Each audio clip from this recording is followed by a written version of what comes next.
کہتے ہیں پروردگارہ مجھے جنت چاہیے، ایک اللہ کی نعمت جس کی تمنا ہونا چاہیے مومن کے دل میں، اور اے پروردگارہ میں پل صراط سے خیریت سے گزرنا چاہتا ہوں۔ جنت تو بہت سو کو ملے گی، مگر ساتھ میں کہا جائے گا پل صراط سے گزرنا وہ تمہاری ذمہ داری۔ اللہ تمہیں جنت کی اجازت دے دے گا، لیکن جنت کا قبضہ لینا وہ تمہاری ذمہ داری، پل صراط سے گزر جاؤ۔ تو یہ بھی ایک اہم دعا۔ اور پروردگارہ چوتھی دعا یہ کر رہے ہیں، پروردگارہ مجھے جنت کے پھل اور میوے بھی چاہیے۔ پانچویں دعا اپنی تمنا، اپنی خواہش ڈائریکٹ اللہ کی بارگاہ میں پیش کر رہے ہیں کہ پروردگارہ مجھے جہنم کی آگ سے نجات بھی حاصل کرنا۔ اور آخری دعا اللہ کی قربت، پہلی دعا آخری دعا اے اللہ مجھے تیری خوشنودی اور رضامندی چاہیے۔ اس لیے کہ دعائے عرفات میں امام مظلوم فرماتے ہیں کہ اے میرے پروردگار اگر تو کسی سے راضی ہو گیا تو اسے سب کچھ مل گیا، چاہے کائنات میں اسے کچھ نہ ملا، لیکن تیری رضا مل گئی، اس نے سب کچھ پا لیا۔ اور اگر تو کسی سے راضی نہیں ہوا تو چاہے ساری دنیا اور ما فیہا اس کو مل جائے، اس سے بڑا نقصان اٹھانے والا اور کوئی نہیں ہے۔ اس نے کچھ نہیں پایا، اس نے کچھ نہیں پایا۔ یہ کوٹھی، یہ بنگلے، یہ مکان، یہ لوگوں میں عزت، یہ اقتدار، یہ عہدہ، یہ دولت، یہ سب بیکار ہے اگر تو نہ ملا۔ اور اگر اللہ مل گیا تو چاہے کچھ بھی نہ ملے، اس انسان سے زیادہ خوش قسمت کوئی نہیں۔ تو موسیٰ کی دعا قربت خدا سے شروع ہوئی، رضائے پروردگار پہ مکمل۔ ایک مرتبہ پروردگار نے کہا کہ اے موسیٰ تمہیں یہ سب کچھ مل سکتا ہے لیکن ایک شرط کے ساتھ۔ کہا پروردگارہ وہ کیا شرط؟ جواب دیا ایک ایک کر کے دعا مانگو، اس کی شرط بتائی جاتی۔ پروردگار عالم کی بارگاہ میں موسیٰ نے پھر اپنی دعاؤں کو دہرایا۔ کہا پروردگارہ مجھے تیری قربت چاہیے۔ کہا کہ سن لو یہ میرا اعلان ہے، جس دن سے میں نے کائنات کو بنایا میری قربت اسی کو حاصل ہوگی جو ساری شب قدر جاگ کے گزارے۔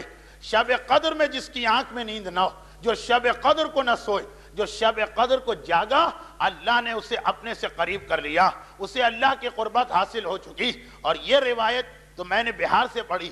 ایک اور جملہ جو مفاتیح شیخ عباس قمی نے لکھا کہ جو شب قدر جو آنکھ خدا کی خاطر جاگتی رہی، اللہ جہنم کو اس کے اوپر حرام کر دے گا۔ تو باقی سارے اعمال چھوڑ دیجئے، سارے اعمال چھوڑ دیجئے۔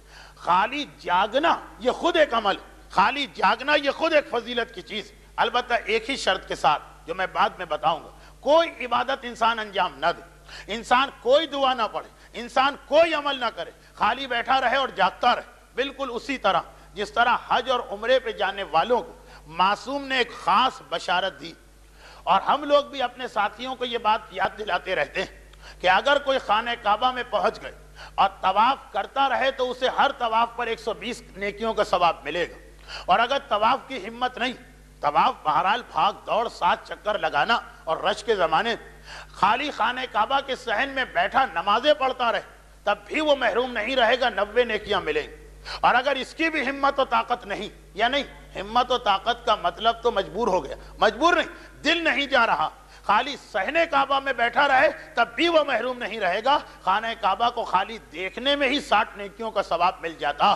تو جس طرح مکہ پہنچ کر نہ طواف کیا، نہ قرآن پڑھا، نہ نماز پڑھی، وہ واجبات کو چھوڑ کر، واجبات تو انجام دینا، اس کے علاوہ خالی صحن میں ٹھاٹھ سے بیٹھے رہے، یہ بیٹھنا کہ جب خانہ کعبہ کو دیکھ رہے یہی اللہ کے یہاں ایک عبادت لکھی جا رہی، اس کے اندر ثواب کا میٹر گھوم رہا۔ تو معصوم اور حضرت موسیٰ اور بھی کئی روایتیں یہ سب مل کے بتا رہی کہ شب قدر میں جاگنا ہی خود ایک مستقل عبادت، اس کا اپنا ایک ثواب، اس کی اپنی ایک فضیلت ہے، خالی جاگنا۔ یہ میں نے اس لیے کہا کہ خیر یہاں تو آج مجلس ہو گئی، مجلس کا مطلب تقریباً 1 گھنٹہ آپ کا اس میں نکل گیا، ورنہ بعض لوگوں کو اعمال شب قدر بہت شارٹ لگتے ہیں، خصوصاً جب سردیاں ہیں اور اب آتی جائیں گی سردیاں، رات بڑی ہوتی جائے گی، 2:30 بجے فارغ ہو گئے، 3 بجے فارغ ہو گئے، 3:30 بجے فارغ ہو گئے، اب کیا عمل کر؟ خیر عمل تو اتنے کہ جس نے اعمال کی کتاب دیکھی وہ حیران ہوتا کہ ایک رات میں یہ سارے اعمال مکمل کیسے ہوں گے۔ 1000 مرتبہ انا انزلنا پڑھیں گے تو آدھی رات اس میں نکل جاتی، اور 102 رکعت نماز پڑھیں گے تو 1/3 رات اس میں نکل جاتی۔ لیکن عام کتابوں کے اندر جو اعمال، آدمی پریشان ہوتا ہے کہ اب عمل کیا۔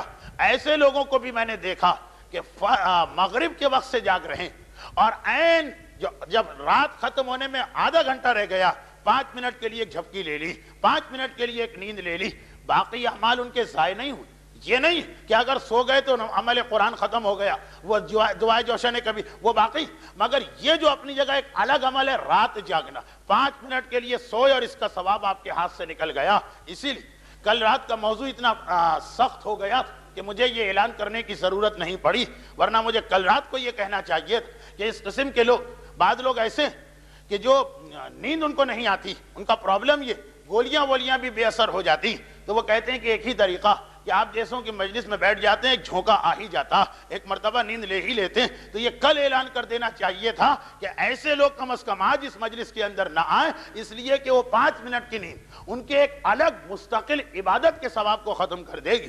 البتہ یہ میں نہیں کہہ رہا کہ یہ واجب ہے رات کو جاگنا، کوئی سو گیا تو بڑا گناہ ہے یا بڑا نقصان، لیکن ایک عبادت اس کے ہاتھ سے نکل جائے گی۔ تو حتی الامکان نماز فجر تک تو انسان جاگے، سلام ہی حتی مطلع الفجر، یہ ایک عبادت۔ لیکن حضرت موسیٰ کو جواب مل رہا کہ اے موسیٰ نبی، جو میری قربت چاہتا شب قدر کو اسے جاگنا پڑے گا۔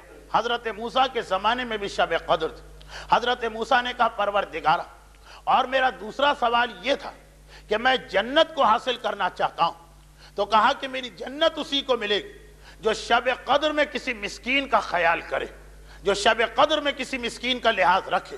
جیسا کہ میں نے کہا کہ شب قدر کا 1/3 حصہ نکل چکا، یہ روایت کل رات کو آ جاتی تو شاید زیادہ بہتر ہوتا، لیکن ابھی بھی وقت موجود۔ کہا پروردگارا، میں چاہتا ہوں کہ پل صراط سے اپنے آپ کو بچا لوں۔ دیکھیے موسیٰ کے سوال میں شب قدر کی کوئی بات نہیں، موسیٰ کا سوال شب قدر کا ہے ہی نہیں۔ موسیٰ ایک عام دعا مانگ رہے ہیں، پل صراط، جو میں نے اس سے پہلے بھی عرض کیا تھا، جنت حاصل کرنا شاید اتنا مشکل نہ ہو جتنا پل صراط پر پہنچنا، پل صراط کو پار کرنا۔ اس لیے کہ پل صراط انسان اپنے اعمال کی مدد سے پار کیا کرتا۔ ہمارے یہاں بھی یہ چیز مشہور کہ مثلا بقرعید میں جیسی قربانی کرو گے اس طرح سے پل صراط کی سواری ملے گی، مثلا یہ مشہور۔ تو پل صراط کے لیے آدمی کو خود انتظام کرنا پڑتا۔ اور یہ جو تیسری بات میں عرض کر رہا ہوں، یہ بات اپنی جگہ ایک انتہائی اہم الگ سے عبادت، پل صراط سے گزرنا۔ کہا کہ اے موسیٰ یاد رکھو کہ پل صراط سے وہی خیریت سے گزر سکتا جو شب قدر میں میرے راستے میں صدقہ دے کے آتا، شب قدر میں جو آدمی صدقہ دیا کرتا۔ پروردگارہ، مجھے جنت کی نعمتیں، میوے اور پھل بھی چاہیے۔ کہا کہ میری جنت کے میوے اور پھل اس کو ملیں گے جو شب قدر میں میری تسبیح ضرور کیا کرے، میری تسبیح کو فراموش نہ کرے۔ اب اعمال میں اگر سبحان اللہ کہیں نہیں لکھا تو اس کا مطلب یہ نہیں ہے کہ اس کا ثواب کم ہو چکا، وہ میں ابھی آخری نقطہ بعد میں بیان کر رہا ہوں، جو میری تسبیح کر رہا۔ اور کہا پروردگارہ، میں یہ چاہتا ہوں کہ شب قدر کے اندر، شب قدر میں نار جہنم نہیں، حضرت موسیٰ نے شب قدر نہیں کہا، حضرت موسیٰ کی دعا تو عام، پروردگارہ میں جہنم کی آگ سے محفوظ رہنا چاہتا ہوں۔ کہا جہنم کی آگ سے وہی محفوظ رہے گا جو شب قدر میں کثرت کے ساتھ استغفار کر رہا۔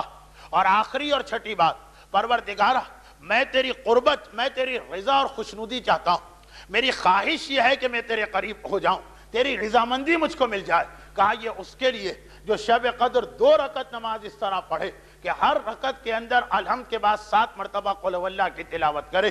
اس روایت کی بنیاد پر علماء کہتے ہیں کہ قرآن تو نہیں لیکن الحمد اور سورہ توحید یہ پہلے انبیاء کی امتوں میں بھی اور پہلے انبیاء کو بھی دیا گیا تھا، الحمد اور سورہ توحید۔ یہ حضرت موسیٰ کو 6 ایسی دعاؤں کا جواب ملا کہ جس میں سے کسی کا تعلق شب قدر سے نہیں۔ ہماری عام دعائیں، ہم میں سے کون ایسا ہے کہ جسے جنت نہیں چاہیے، پل صراط کا تحفظ نہیں چاہیے، جہنم کی آگ سے حفاظت نہیں چاہیے؟ مگر سب کے لیے بہار جلد نمبر 98 والیوم 98 چھٹے امام نے فرمایا کہ یہ اللہ نے شب قدر کا وعدہ کیا اور قیامت تک یہ وعدہ رہے گا۔ اور اسی حوالے سے میں یہاں پہ ایک آخری گزارش کر رہا ہوں، اعمال مجھے بھی انجام دینا، اعمال آپ کو بھی انجام دینا۔ اور اس سال تو میں شروع کی تقاریر میں خاصی احتیاط کی، درمیان میں بہت بہک گیا، مگر یہ آخری تقریر ہے بہکی ہوئی۔ کل سے میں پھر اپنے موضوع پر وقت کی پابندی کے ساتھ آؤں گا، مگر آج جاتے جاتے ایک آخری بات عرض کرتا جاؤں کہ ہمارے یہاں یہ ایک عجیب قسم کا رواج نکلا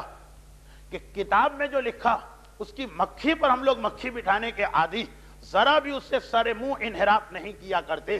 کتاب میں شب قدر جو اعمال لکھے ہوتے، اس کا مطلب یہ نہیں کہ جو عام سال کے افضل اعمال، آج کی رات اس کو چھوڑ کر صرف آج کے اعمال کرنا، نہیں، اعمال شب قدر کا مقصد یہ کہ جو ایسا عمل جو سال کی عام راتوں میں بھی ثواب رکھتا، وہ تو آج کی رات 1000 گنا زیادہ ہو کر اس کو تو کرنا ہی کرنا، اس کے ساتھ پھر آج کے خصوصی اعمال۔